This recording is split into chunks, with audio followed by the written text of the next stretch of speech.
Welcome back to A Moment in History. I'm Seth Udinsky. Well, in the kingdom age of Israel, several kings stand out as the most memorable, and sadly, many of them are memorable for their wickedness.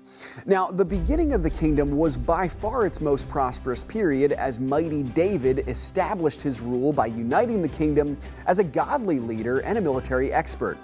He began the golden age of Israel, and the golden age continued under David's son Solomon, the topic for this episode of A Moment in History. Solomon is a disputed character in the Old Testament. He was the wisest man who ever lived, and he spent the early part of his reign in complete devotion to God. But he turned away from the Lord later in life, following after many foreign women and their gods.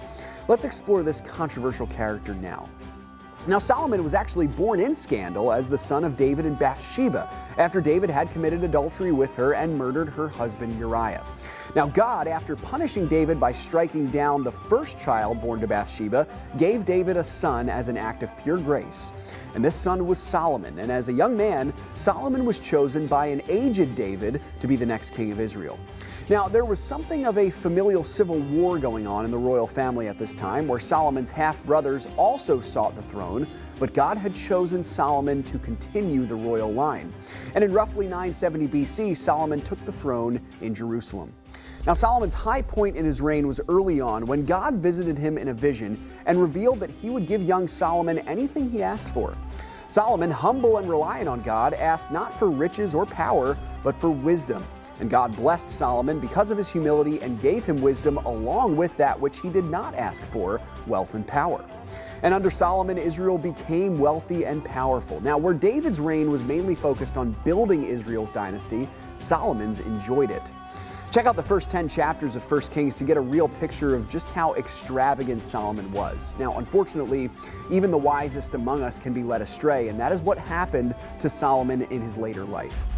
He had a massive harem consisting of 700 wives and 300 concubines, and many of these women, being foreigners, led his heart to idols and away from the God of the Bible. Because of this, God tore the kingdom in two under the reign of Solomon's son Rehoboam. But the story of Solomon does not end in despair.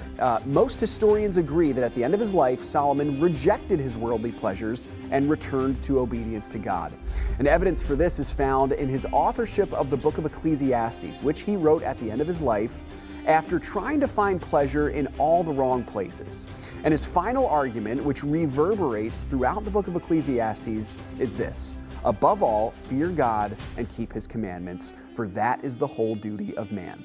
Solomon reigned like his father David for 40 years, and he likely died in the year 930 BC.